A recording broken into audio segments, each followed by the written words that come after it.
புத்தாண்டு நல்வாழ்த்துக்கள். அதாவது நம்ம தமிழர்கள் தமிழ் புத்தாண்டை தான் நம்ம வந்து விசேஷமாக கொண்டாடணும் அப்படின்ற ஒரு அமைப்பில் வந்துட்டு இந்த தமிழ் புத்தாண்டு அப்படிங்கிறது வரக்கூடிய ஏப்ரல் 14 தொடங்க இருக்குது. நம்மளுடைய தமிழர்களுடைய ஒரு பண்பாட்டில், நம்மளுடைய கணித முறைகளில், நம்மளுடைய சாஸ்திர முறைகளில் முன்னோர்கள் வகுத்து கொடுத்தது எது அப்படின்னு கேட்டிங்கன்னா சித்திரை 1 தான் நமக்கு தமிழ் புத்தாண்டு. பிறக்க போகிற தமிழ் புத்தாண்டு இந்த சித்திரை 1 அப்படிங்கிறது விஸ்வாசு வருடம். அதாவது 60 வருடங்கள் தமிழருக்கு பிரபவ விவ சுக்ல பிரமோத்துத பிரம்மோத்பத்தி ஆங்கிரச ஸ்ரீமுக பவ யுவ தாது ஈஸ்வர வெகுதானியா அப்படின்ட்டு 60 வருடங்கள் தமிழ் வருடங்கள் கொடுக்கப்பட்டிருக்கு. அதில் 39வது வருடமானது விஸ்வாசு வருடம். இந்த வருடத்தை நோக்கி தான் நம்ம அடியெடுத்து வைக்கிறோம். நம்ம தமிழர்களுடைய கலாச்சாரப்படி பல்வேறு மதங்களும் பல்வேறு இனங்களும் பல்வேறு கலாச்சாரங்களும் இருந்தாலும் இந்த உலகத்தினுடைய ஆதி கர்த்தா, ஜோதிட சாஸ்திரத்தினுடைய ஆதி கர்த்தா அப்படிங்கிறவங்க தமிழர்கள் தான். அப்படிங்கிறதுல எல்லளவு கூட மாற்றம் இல்லை அப்படிங்கிறத நீங்கள் நல்லா புரிஞ்சுக்கணும். இந்த உலகத்துக்கு சாஸ்திரத்தையும் நாள்காட்டியும் வான சாஸ்திரத்தையும் தொகுத்து கொடுத்தவங்க யாருன்னு கேட்டால் நம்ம தமிழர்கள். நம்ம தமிழ் புத்தாண்டை நம்ம மற்றவங்களுக்கு கொடுத்துட்டு மற்றவங்களுடைய கேலண்டர் எடுத்து நம்ம பயன்படுத்திக்கிட்டோம். இது மிகப்பெரிய ஒரு தவறு. இந்த இடத்துல நம்மளுடைய தமிழ் புத்தாண்டை நம்ம பின்பற்றணும்னு சொல்லி ஒரு வேண்டுகோளை நம்ம வச்சுட்டு இந்த தமிழ் புத்தாண்டு எப்படி இருக்குது அப்படிங்கிற அமைப்பையும் தமிழ் புத்தாண்டு என்ன, தமிழ் புத்தாண்டுடைய சிறப்புகளையும் நம்ம வந்து பேசுவோம். நாள் என் செய்யும் வினைதான் என் செய்யும் என்னை நாடி வந்த கோள் என் செய்யும் கொடுங்கூற்று என் செய்யும் கூரேசர் இருந்தாலும் சிலம்பும் சதங்கையும் தண்டையும் சண்முன் தோளும் கடம்பும் என் கண்முன் வந்து தோன்றினேன். அதாவது நம்மளுடைய தமிழ் கடவுள் அப்படிங்கிறவர் முருகன் தாங்க. அகத்தியருக்கு தமிழை கற்றுக் கொடுத்தவர் யாருன்னு கேட்டிங்கன்னா முருகன் தாங்க. முருகன் தான் தமிழ் கடவுள். அதாவது அவருடைய பிறப்பு வேணால் நம்ம வந்து சிவன் பார்வதி அப்படி இப்படின்னு நம்ம சொல்லலாம். ஆனால் தமிழுக்கென்ற ஒரு கடவுள், தமிழினுடைய ஆதி கர்த்தா அப்படிங்கிறவங்க யாருன்னு கேட்டிங்கன்னா முருகன் தான். ஸோ அதனால் நம்ம முருகனை வணங்கி நம்ம இந்த பதிவை தொடர்வோம். சித்திரை 1 அப்படிங்கிறது ஏப்ரல் 14 ஆங்கில கணக்குப்படி. ஆங்கில கணக்கை தயவு செஞ்சு யாரும் எடுத்துக்க வேணாம். ஆங்கில நாள்காட்டி தவறானது தான். இது வந்து நம்ம சவால் விட்டே சொல்லலாம். ஒரு 15 நாட்கள் ஆங்கில நாட்காட்டியில் காணாமல் போய் அதை தேடி கண்டுபிடிச்சி அதுக்காக நாட்களை திருத்தின ஒரு வரலாறு நம்ம வரலாறு இருக்குது. நல்லா தெரிஞ்சுக்கோங்க. இன்னையிலேருந்து இன்னும் நூற்றுக்கணக்கான வருடங்களுக்கு கிரகணத்தை ஆதி காலத்திலே குறித்து வச்சுருக்காங்க நம்ம முன்னோர்கள். ஸோ அப்படிப்பட்ட நம்மளுடைய தமிழ் வருடப்பிறப்பான விஸ்வாச வருடப்பிறப்பு எப்படி நடக்குது அப்படின்னு பார்த்தீங்கன்னா, திங்கட்கிழமை அன்னைக்கு பிரதமை திதியில் சுவாதி நட்சத்திரத்தில் வஜ்ரம் நாமயோகத்தில் கௌளவ கரணத்தில் பிறக்க இருக்குது. இந்த சித்திரை 1 தாங்க கேரளாவில் ஐயப்பனுக்கு நடை திறப்பு முதல்ல நடக்கக்கூடிய நாள் அப்படின்னா சித்திரை விசு அப்படின்னு சொல்லுவாங்க. விசு அப்படின்னா சமப்படுத்துதல் அப்படின்னு பேர். சித்திரை விசு அப்படிங்கிறத கேரளாவில் விசேஷமாக கொண்டாடுறாங்க. ஏன்னா நம்மகிட்டேருந்து பிழிஞ்சு போன ஒரு மொழி வந்து மலையாளம் அப்படிங்கிறது. சரி, விஸ்வாசு வருடத்துக்கு நம்ம முன்னோர்கள் என்ன விளக்கம் கொடுத்துருக்காங்க அப்படின்னா, விஸ்வாசு அப்படின்ற சொல் வந்துட்டு நேர்மை, நீதி, செல்வம் அப்படின்னு உயர்ந்த ஒரு அர்த்தத்தை வச்சுருக்காங்க. நம்முடைய தமிழ் மொழிக்கு நம்ம தமிழ்லேயே அர்த்தங்கள் தேட வேண்டிய ஒரு காலகட்டம் வந்தாச்சு. சரி, இந்த விஸ்வாசு வருடம் அப்படிங்கிறது நேர்மை, நீதி, செல்வம் அப்படிங்கிற ஒரு அர்த்தத்தில் வருது இந்த சொல் அப்படிங்கிறது. இந்த விஸ்வாசு வருடத்துக்கு உண்டான பலன்களாக நம்ம முன்னோர்கள் என்ன சொல்லியிருக்காங்க அப்படின்னு பார்த்தீங்கன்னா, விஸ்வாசு வருடம் தன்னில் வேளாண்மை ஏறும், பசுமாடும் மாடும் பழிக்கும், சிசு நாசம், மறையோர்கள் வாழ்வார்கள், மாதவங்கள் மீறுமே, மற்றுலகில் உண்டு மலை அப்படின்னு சொல்லியிருக்காங்க. மற்றுலகில் உண்டு மலை அப்படின்னு முடிக்கிறாங்க. இதனுடைய அர்த்தம் என்னன்னு கேட்டிங்கன்னா, இந்த வருடம் விஸ்வாசு வருடம் அப்படிங்கிறது ஒவ்வொரு 60 வருடங்களுக்கு ஒரு முறை 39 ஆண்டாக பிறக்கக்கூடிய இந்த விஸ்வாசு வருடமானது வருகின்ற காலகட்டத்தில் எல்லாம் வேளாண்மை உயரும் அப்படின்னு சொல்லியிருக்காங்க. மாடும் பழிக்கும் அப்படின்னா நம்மளுடைய பசுமாடுகள் அப்படிங்கிறது நல்ல ஒரு முன்னேற்றத்தை அடையும். மாடு ஆடுகளுக்கு ஒரு நல்ல தீவனங்கள் கிடைத்து அதுவும் நல்ல செழித்து வரும். ஆதி காலத்தில் வந்து மாடை தான் செல்வமாக குறிப்பிட்டிருக்காங்க. இன்றைக்கி வந்து பணம் அப்படின்ற ரூபாய் தாள்களை நம்ம வந்து பணமாக குறிப்பிட்றோம். ஒரு முன்னோர்கள்லாம் வந்து மாடு எவ்வளோ இருக்குது, மாட்டினுடைய அந்த குப்பை வந்து வேஸ்ட்டெல்லாம் எங்கே ஒரு மனிதன் வந்து எங்கே சேகரிக்கிறானோ அதை போய் முதல்ல பார்ப்பாங்கங்க. அதை வச்சு தான் அவனுடைய செல்வம் என்னன்றதை குறிப்பிட்டு பொண்ணு கொடுக்குறதா இருக்கட்டும், பொண்ணு எடுக்கிறதா இருக்கட்டும், இதெல்லாம் நம்முடைய மரபில் இருந்து வந்த ஒரு விஷயம். ஸோ அப்போ இத்தனை மாடுகள் இருந்தால் தான் அவன் செல்வந்தன் அப்படின்ற ஒரு கான்செப்ட் வந்து முன்னோர்கள் நமக்கு காமிச்சிருக்காங்க. அப்படிப்பட்ட பசுமாடுகள் மாடும் பழிக்கும் அப்படின்ற ஒரு வார்த்தையை வந்து அங்கே குறிப்பிட்டிருக்காங்க. சிசு நாசம் அப்படின்ற வார்த்தையை சொல்கிறாங்க. மறையோர்கள் வாழ்வார்கள். மறையோர்கள்னால் யாருன்னு கேட்டிங்கன்னா சமுதாயத்தில் முக்கியமாக இருக்கக்கூடிய பெரியவங்க, மற்றவங்களுக்கு வழிகாட்டக்கூடியவங்க வாழ்வாங்க அப்படின்ற சொல்லியிருக்காங்க. மாதவங்கள் மீறுமே அப்படின்ற ஒரு வார்த்தையும் வருது. மாதவங்கள் மீறும் அப்படின்னா ஒழுக்கக்கேடான செயல்பாடுகளில் மனிதர்கள் நடக்க வேண்டிய காலகட்டங்கள் வரும். ஒழுக்கக்கேடுனா என்னங்க? இந்த விரல் தான் ஒழுக்கக்கேடு, இந்த ஒற்றை விரல் தான். இந்த விரலை வச்சு தான் நம்ம பட்டனை அமுக்கிறோம், காசு வாங்கிட்டு அமுக்கிறோம். இதுதான் மாதவங்கள் மீறுமே அப்படின்றது. ஸோ அந்த மாதிரிலாம் இல்லாமல் மனசாட்சிக்கு துரோகம் செய்யாமல் யார் நீதி பரிபாலனம் செய்வாங்க அப்படின்றத தெரிஞ்சு சரியான வாக்களித்து நல்ல தலைவனை தேர்ந்தெடுக்க வேண்டிய காலகட்டங்கள் அப்படிங்கிறத இங்கே மறைமுகமாக இந்த விசுவாச வருடத்தினுடைய வெண்பா பாடல் அப்படிங்கிறது நமக்கு சுட்டி காட்டுது. இந்த சித்திரை வருட பிறப்பானது மகர லக்னம்னு சொல்லக்கூடிய சர லக்னங்களில் விழுகுது. எப்படின்னு கேட்பீங்க? தமிழனுடைய கணக்குப்படி சூரியன் எப்போது கிழக்கு வானில் உதிக்கிறதோ அதுதான் லக்னம். ஸோ சித்திரை மாதம் 1ஆம் தேதியானது உதிக்கக்கூடிய நேரம் அப்படிங்கிறது கிழக்கு வானத்தில் சூரியன் உதிக்கக்கூடிய அந்த டைம் அப்படிங்கிறது 2:22 அதிகாலை மணி 2:22க்கே சூரியன் கிழக்கு வானத்தில் உதிச்சிடறாரு. அப்போ அது லக்னமாக போட்டுக்கணும், இந்த வருடத்தினுடைய பிறப்பு லக்னமாக போட்டுக்கணும். ஸோ அப்படி நம்ம போடும்போது மகர லக்னம் சர லக்னத்தில் விழுகுது. முன்னோர்கள் சித்திரை 1ஆம் தேதி அப்படிங்கிறத கண்டறிஞ்சு அந்த 1ஆம் தேதி தொடங்கக்கூடிய லக்னத்தை கண்டறிஞ்சு அதுக்கான பலன்களை பஞ்சாங்கங்களில் எழுத ஆரம்பிச்சிருக்காங்க. ஸோ அதன் அடிப்படையில் சர லக்னமான மகர லக்னத்தில் இந்த புத்தாண்டு அப்படிங்கிறது பிறகுது. இது ஒரு விசேஷமான ஒரு விஷயந்தான்.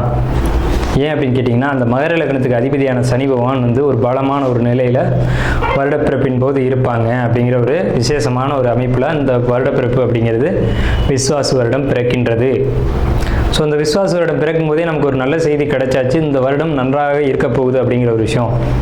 சரி, இதை சித்திரை மாதம் தான் நீங்கள் தமிழருடைய கலாச்சாரம் அப்படின்னு சொல்றீங்களே, இதுக்கு ஏதாவது ஆதாரம் இருக்கா அப்படின்னு கேட்டிங்கன்னா கண்டிப்பாக இருக்கிறது. புறநானூறு அப்படின்ற ஒரு தமிழ் இலக்கியம் இருக்குது. அதில் போய் தேடி பார்த்தீங்க அப்படின்னா தலைநாள் பூத்த பொன் இணர் வேங்கை அப்படின்ற சொல்லும், கனிவேங்கை நன்னாளே நாடி மலர்தலால் அப்படின்ற வார்த்தை வரும். அதாவது சித்திரை மாதத்தில் பூக்கள் அதிகமாக பூத்து குலுங்கும். அதனால தலைநாள் அப்படின்ற சொல்ல யூஸ் பண்ணுறாங்க. தலைநாள்னா முதல் மாதம் அப்படின்னு, தலை மாதம் கடை மாதம் அப்படின்னு பிரிக்கிறாங்க. கனிவேங்கை நாடி மலர்தலால், கனிவேங்கை நல்லான் நாடி மலர்தலால், அந்த பூக்கள் பூக்கிறதுனால அந்த கனிவேங்கை மாதம் அப்படிங்கிறதையும் தலைநாள் பூத்த பொன் இணர் வேங்கை அப்படின்ற சொல்லும் புறநானூறு அப்படின்ற இலக்கியத்தில் தமிழ் மாதம் முதல் மாதம் சித்திரை மாதம்ன்ற குறிப்பீடு அங்கே இருக்குது. சரிங்களா? வண்ண மலர்கள் பூத்து குலுங்கக்கூடிய ஒரு பொன்னான மலர்கள், பொன் போன்ற மலர்கள். இன்றைக்கும் கேரளாவில் ஒரு மஞ்சள் நிறத்தில் தங்க நிறத்தில் பூக்கக்கூடிய பூக்களை பறித்து அவங்க விசேஷத்துக்கு சித்திரை 1 அன்னைக்கு கொண்டாடுறாங்க. அவங்க தமிழ் பண்பாடை பின்பற்றுறாங்க அப்படின்றத இதை நீங்கள் தெரிஞ்சுக்கலாம். சரிங்களா? இப்போ இந்த சித்திரைக்கு அதிதேவதை யாருன்னு கேட்டிங்கன்னா மகாவிஷ்ணு. மகாவிஷ்ணு தான் காக்கக்கூடிய கடவுள் அப்படின்னு சொல்கிறாங்க. மகாவிஷ்ணு எங்கும் நிறைந்தவர் அப்படின்னு சொல்கிறாங்க.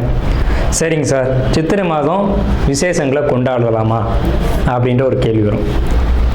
100% கொண்டாடலாம். ஏன்னு கேளுங்க. இதுக்கு உதாரணம் ராமர் தான். ராமர் பட்டாபிஷேகம் ஏற்ற மாதம் எதுன்னு கேட்டிங்கன்னா சித்திரை மாதங்க. அப்போது விலக்கப்பட்ட மாதங்கள் அல்ல, இது விசேஷத்துக்கு ஏற்றுக்கொள்ளப்பட்ட மாதம் எதுன்னு கேட்டிங்கன்னா சித்திரை மாதம்தான். பகவத்கீதையிலே ஒரு வார்த்தை வருது, ருதுக்களில் நான் வசந்த ருதுவாக இருக்கிறேன் அப்படின்னு கிருஷ்ணன் சொல்கிறார். நம்மளுடைய வாக்கியம்ல, இது பகவானுடைய சொல். அப்போ வசந்த ருது அப்படின்றது எதுன்னு கேட்டிங்கன்னா சித்திரை 1 தான் வசந்த ருதுனுடைய தொடக்கம். வசந்த காலம் அப்படிங்கிறது வெயில் காலம் அப்படின்னு தான் பேர், கோடை காலம் அப்படின்னு பேர். வசந்த காலமானது சித்திரை வைகாசி, இந்த 2 மாதத்தையும் வசந்த காலம் அப்படின்னு குறிப்பிடுறாங்க சமஸ்கிருதத்தில். அப்போ இந்த வசந்த காலம் எனக்கு பிடித்த ருது அப்படின்னு சொல்கிறாரு கிருஷ்ணர். ஸோ ராமர் பட்டாபிஷேகம் ஏற்றுக்கிட்ட நாட்கள் எது அப்படின்னு கேட்டிங்கன்னா சித்திரை மாதம். அப்போ சித்திரை மாதம் புது வீடு வாங்கலாம், புது வீடுக்கு கிரகப்பிரவேசம் பண்ணலாம், புது மனை எழுப்பலாம், மனை சம்பந்தப்பட்ட விஷயங்கள், மங்கள காரியங்கள், இது எல்லாம் செய்வதற்கு உகந்த மாதம் சித்திரை மாதம். சுவாதி நட்சத்திரக்காரங்க, இந்த விஸ்வாச வருடம் என்ன பலன்கள் நடக்கும் அப்படின்னு பார்த்தீங்கன்னா, நண்பர்கள் மத்தியில் பெரிய மதிப்பு மரியாதை கிடைக்கும். சொந்த பந்தத்துக்கு மத்தியிலையும் நல்ல மதிப்பு மரியாதைகள் கிடைக்கும். நீங்கள் ஆசைப்பட்டதெல்லாம் கிடைக்கும். முன்னேற்றத்தை அடைவீங்க. முன்னேற்றத்தை நோக்கி உங்களுடைய பயணம் அப்படிங்கிறதுக்கும் கண்டிப்பாக குழந்தை இல்லை அப்படின்னு சொல்லக்கூடிய சுவாதி நட்சத்திரக்காரங்களுக்கு நிச்சயமாக குழந்தை உண்டு. ஐவிஎஃப் ட்ரை பண்ணுறவங்களுக்கு நிச்சயமாக குழந்தை உண்டு. குழந்தை இல்லைன்னு எங்கிருக்கக்கூடிய சுவாதி நட்சத்திரத்துக்கு நிச்சயமாக இந்த விசுவாச வருடத்தில் குழந்தை உண்டு. வாழ்க்கையில் மிகப்பெரிய வளர்ச்சியை நோக்கி இந்த காலகட்டத்தில் நீங்கள் போவீங்க. துளாராசி அப்படிங்கிறது தராசு தட்டு, 2 பக்கம் தராசு தட்டு இருக்கும். அந்த தராசு தட்டுடைய நேர் எதிர்த்தன்மைகளை சுட்டி காட்ட முடியாது, அது முள் வந்து சுட்டி காட்டும். ஸோ அப்படிப்பட்ட நடுநிலைமை தவறாத துளாராசிக்காரங்க அப்படின்னு பேர். உண்மையிலேயே துளாராசியில் தான் மிகப்பெரிய நாத்திகவாதிகளும், அதே துளாராசியில் தான் மிகப்பெரிய ஆன்மீகவாதிகளும் அவதரிச்சிருக்காங்க. ஸோ எதிரும் புதிருமான ராசி தான் அந்த துளாராசி. ஒன்று தெய்வ நம்பிக்கை சுத்தமாக இருக்காது, இல்லைன்னா தெய்வ நம்பிக்கை ரொம்ப அதிகமாக இருக்கும். ஸோ இப்படிப்பட்ட ஒரு கான்செப்டில் இருக்கக்கூடிய உங்களுடைய குணம் அப்படிங்கிறது இப்படி தான் எதிரும் புதிருமாக இருக்கும். மிகப்பெரிய பெரிய வந்து இறைவனை கண்டறிஞ்சவங்க, இறைவனே கதி அப்படின்னு போனவங்க எல்லாம் பார்த்தீங்கன்னா துளாராசி தான். கடவுளே இல்லைன்னு சொன்னவங்களும் துளாராசி தான். ஏன் இப்படி நடக்குது அப்படின்னு பார்த்தீங்கன்னா, இந்த ராசி தான் ராசி மண்டலத்தையே 2ஆக பிரிக்கக்கூடிய ராசி. ஸோ அதனால் நீதி நேர்மை அப்படிங்கிறதுக்கு இந்த ராசிக்கு பஞ்சம் இருக்காது. கரெக்டாக நூல் பிடிச்ச மாதிரி இருக்கணும். இவங்களுக்கு எப்போவுமே கோபம் அதிகம் வரும். ஏன்னு கேட்டிங்கன்னா, இவங்க வந்து அந்த நீதி தவறும்போது அதை பொறுமையாக பார்த்து இருக்க மாட்டாங்க. சனி உச்சம் அப்படிங்கிறதுனால பொறுமை அப்படிங்கிறது இவங்களுக்கு கொஞ்சம் பற்றாக்குறையாக தான் இருக்கும். ஆனால் பொறுமையாக இருந்தாங்கன்னா ரொம்ப லைஃப் வந்து சூப்பராக இருக்கும் அப்படின்னு கூட சொல்லலாம். இந்த ராசியினுடைய தனித்தன்மை அப்படிங்கிறது எப்போவுமே யாராக இருந்தாலும் பாரபட்சம் இல்லாமல் எல்லாரையும் ஒரே கண்ணோட பார்க்குறது தான் இந்த ராசியினுடைய தனித்துவம் அப்படிங்கிறது. எல்லாரையும் ஒரு கண் கொண்டு பார்க்குறது. இவர் வேண்டியவர், இவர் வேண்டாதவர், இவர் அப்பா, இவர் வேற ஒருவர் அப்படிங்கிறதெல்லாம் இல்லாமல் யார் தப்பு பண்ணாலும் தப்பு, யார் சரி செஞ்சாலும் சரி அப்படின்னு உறக்க சொல்லக்கூடிய எந்த ராசின்னா துலா ராசி தான். சரிங்களா?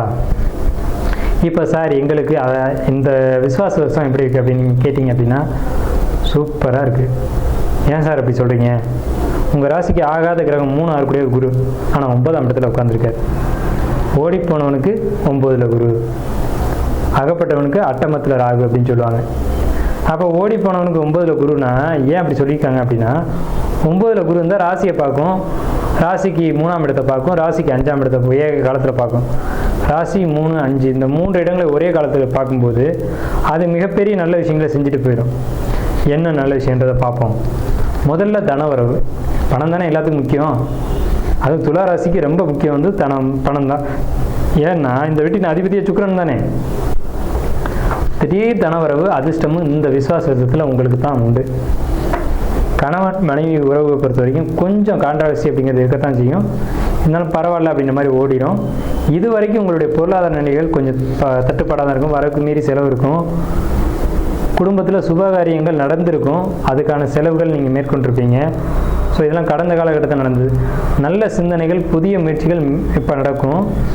அதே மாதிரி புதிய தொழில் முயற்சிகள், புதிய வேலை வாய்ப்புகள் இதெல்லாம் அதிகரிக்கக்கூடும். இதனால் உங்களுக்கு வந்து பார்த்திங்கன்னா எதிர்காலம் அப்படிங்கிறது ரொம்ப பிரைட்டாக தெரியும்.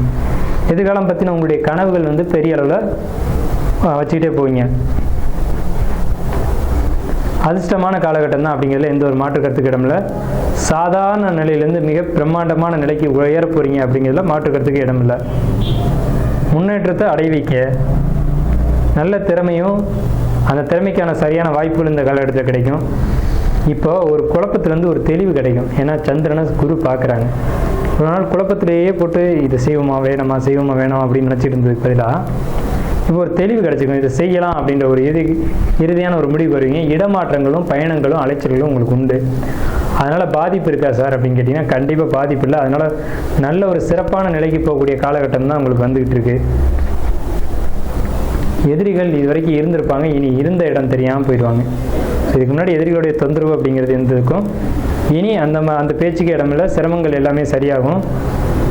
உங்களுக்கு இந்த விசுவாச வருடம் பொறுத்த வரைக்கும் சந்திரனுக்கு 6ல் சனி, 5ல் ராகு, 11ல் கேது. ஆன்மீக வழிபாடுகளை பொறுத்த வரைக்கும் கொஞ்சம் குறைச்சிக்கோங்க. கோயில்கள் போகிறதுக்காக கொஞ்சம் குறைச்சிக்கோங்க.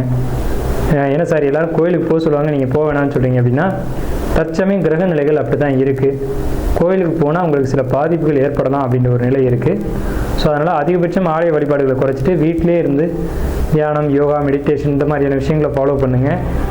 அது சிறப்பான ஒரு நல்ல விஷயங்களை ஏற்படுத்தி கொடுக்கும். உங்களுடைய சிந்தனைகளில் ஒரு நல்ல மாற்றங்கள் அப்படிங்கிறது ஏற்படும். நல்ல ஒரு உடல் ஆரோக்கிய மேம்பாடு. இவ்வளோ நாள் உடம்புல பிரச்சனை இருந்தது சார் அதனால் கவலைப்படுதுன்னு அப்படின்ற ஒரு நிலையை கடந்து இனி உடல்நிலைகளை பொறுத்த வரைக்கும் ஒரு நல்ல ஆரோக்கிய மேம்பாடு அப்படிங்கிறது இருக்கும். உங்களுக்கு வயிறு சம்மந்தப்பட்ட விஷயங்களில் பிரச்சனைகள் ஏற்பட வாய்ப்பு உள்ளது. வயிறு அல்லது அடிவயிறு இது சம்பந்தப்பட்ட பாதிப்புகள், செரிமான கோளாறுகள், குடல் வாழ்வு பிரச்சனைகள் இதெல்லாம் ஏற்படுறதுக்கான ஒரு வாய்ப்புகள் உள்ளது. ஏன்னா 5ல் ராகு 6ல் சனி அப்படின்னா இந்த மாதிரியான தொந்தரவுகளை கொடுக்கும் அப்படின்ற ஒரு அமைப்பு இருக்குது. அதே மாதிரி பாத எரிச்சல், பாதத்தில் தொந்தரவு, காலில் பிரச்சனை, கால் வலி அந்த மாதிரியான தொந்தரவுகள் வயதானவர்களுக்கு வரக்கூடும். ஸோ இயல்பாக வாலிபத்தில் இருக்கக்கூடியவங்களுக்கு அந்த மாதிரி தொந்தரவுகள் வராது. மாணவர்களை பொறுத்த வரைக்கும் படிப்பில் கவனம் செலுத்த மாட்டீங்க, ஆனால் படிப்பில் கவனம் செலுத்தணும். படிப்பை தவிர்த்து மற்ற எல்லா விஷயங்களையும் கவனம் போகும். ஷேர் மார்க்கெட்டை பொறுத்த வரைக்கும் லாபங்கள் ஓரளவுக்கு இருக்கும். கடந்த காலகட்டங்கள் மாதிரி இல்லாமல் இனிய லாபங்கள் உங்களுக்கு கொடுக்கும் அப்படிங்கிற ஒரு அமைப்பு இருக்குது. அதே மாதிரி உங்களுக்கு படிப்பை பொறுத்த வரைக்கும் மாணவர்களுக்கு இந்த ஆண்டு மந்தம் தான். விசுவாச வருடத்தை பொறுத்த வரைக்கும் துளாராசிக்காரங்க மாணவர்களை பொறுத்த வரைக்கும் படிப்பில் மந்தம் ஏற்படும், அதில் கவனமாக இருக்கணும். அதே மாதிரி பெண்கள் பொறுத்த வரைக்கும் படிப்பு உண்டு அப்படின்ற படிப்பில் மட்டும் கவனம் செலுத்தணும். ஜாபு போகக்கூடியவங்களை பொறுத்த வரைக்கும் துளாராசிக்காரங்களுக்கு ஜாப்பில் எந்த ஒரு விதமான தொந்தரவுகள் இல்லை. கடுமையாக உழைக்கக்கூடியவங்களை பொறுத்த வரைக்கும் மட்டும் இல்லை, அதிகமாக வேலை செய்ய மாட்டேன் ஆனால் எனக்கு சம்பளம் மட்டும் கரெக்டாக வந்துடணும் அப்படின்னு நினைக்கக்கூடியவங்களுக்கு பாதிப்புகளை கொடுக்கும். ஸோ அப்போ நீங்கள் என்ன பண்ணணும் அப்படின்னா, எந்த அளவுக்கு ஜாப்பில் தொந்தரவு இருக்கக்கூடாதுன்னு நினைக்கிறீங்களோ அந்தளவுக்கு உங்கள் கடமையை நீங்கள் சரிவர செய்யணும். அதே மாதிரி தொழில் பண்ணக்கூடிய துளாராசிக்காரங்களை பொறுத்த வரைக்கும் பெரும்பாலும் தொழிலில் தான் துளாராசிக்காரங்க இருப்பாங்க. தொழில் செய்யக்கூடியவங்களுக்கு பிரம்மாண்ட லாபமும் பிரம்மாண்ட வெற்றியும் இருக்குது. ஏன்னா பாக்கியஸ்தான குரு அப்படிங்கிறது தொழிலில் நல்ல முன்னேற்றத்தை கொடுக்கும். அதுவும் குறிப்பாக வியாபாரம் பண்ணக்கூடியவங்க, டைப்பு, எழுத்து, பத்திரம் இந்த துறைகளில் இருக்கக்கூடியவங்களுக்கு ரொம்ப பெரிய ஒரு வளர்ச்சிக்கான காலகட்டம் தான். ஆனால் அதுலேயும் தொழிலையும் உழைப்பு அதிகமாக செலுத்தணும் அப்படிங்கிற காலகட்டம். ஸோ துளாராசி ஓவராலாக பார்க்கும்போது ஒரு 55% மேலே நல்ல பலன்கள் இருக்குது. ஸோ நம்ம மேலே சொன்ன மாதிரியான நல்ல பலன்கள் அப்படிங்கிறது துளாராசிக்கு இருக்குது. எச்சரிக்கையான விஷயங்கள் அப்படிங்கிறது தேவையற்ற பயணங்களை குறைச்சிக்கணும். ரொம்ப லாங் ட்ராவல் அப்படிங்கிறத நிச்சயமாக குறைச்சிக்கணும். வெளிநாட்டு பயணங்கள் அப்படிங்கிறது இருக்கக்கூடாது. அதே மாதிரி தேவையில்லாதவங்கள்ட்ட பேசக்கூடாது. உங்களுக்கு பொறுத்த வரைக்கும் மனசு, இருதயம் அப்படின்ற விஷயங்களை பொறுத்த வரைக்கும் உங்களுக்கு ஹார்ட் சம்மந்தப்பட்ட விஷயங்களில், அதே மாதிரி நுரையீரல் இது சம்மந்தமாக பிரச்சனை இருக்கிறவங்க அதில் கொஞ்சம் கேர் எடுத்துக்கணும். ஏன்னா இங்கே பாதிப்புகள் வர்றதுக்கான வாய்ப்புகள் உள்ளது. உணவு பொறுத்த வரைக்கும் வெளியிட உணவுகள் எடுத்துக்க வேண்டாம். அலைச்சல்களை பெரும்பாலும் குறைச்சிங்க. வெளியூர் வெளிநாடு பயணங்கள் வேண்டாம். கணவன் மனைவி உறவை பொறுத்த வரைக்கும் கருத்து வேறுபாடுகள் ஏற்படும். அதை விட்டு கொடுத்து போய் தான் சரி பண்ணணும். கண்டிப்பாக விட்டு கொடுத்து போகல அப்படின்னா இந்த டைமில் உங்களுக்குள்ள சில தொந்தரவுகள் ஏற்படுறதுக்கான வாய்ப்புகள் உள்ளது. ஸோ இது எல்லாத்துக்கும் தீர்வு துளாராசிக்காரங்களாக இருக்கும் பட்சத்தில் அங்கே சுவாதி நட்சத்திரம் இருக்குது. துளாராசிக்காரங்களுக்கு இந்த நெகட்டிவான பலன்கள் சொல்லியிருக்கீங்களே, இதுக்கு பரிகாரம் வேணும் அப்படின்னு கேட்டிங்க அப்படின்னா, ஒன்று லக்ஷ்மி நரசிம்மர் வழிபாடு பண்ணுங்கள். இந்த லக்ஷ்மி நரசிம்மர் தலையில் 5 நாகங்கள் இருக்கிற மாதிரி ஒரு அமைப்பு இருக்கும். அதனால் லக்ஷ்மி நரசிம்மர் வழிபாடு பண்ணலாம். இல்லை அப்படின்னு சொல்லக்கூடியவங்க தொட்டியமில் திருநாராயணபுரம்னு ஒரு கோயில் இருக்குது. வேதநாராயண பெருமாள் அப்படின்னு அந்த பெருமாளுடைய பேர். அந்த கோயிலை போய் வழிபாடு பண்ணிங்கனாலும் துளாராசிக்கு நெகட்டிவான பலன்கள், துலா லக்னத்துக்கு நடக்க வேண்டிய நெகட்டிவான பலன்கள் அப்படிங்கிறது அந்த ஒரு 40% சொல்லியிருக்கோம் இல்லையா, அது தவிர்க்கப்படும். ஸோ துளாராசிக்கு என்னுடைய வாழ்த்துக்களும் வணக்கங்களும்.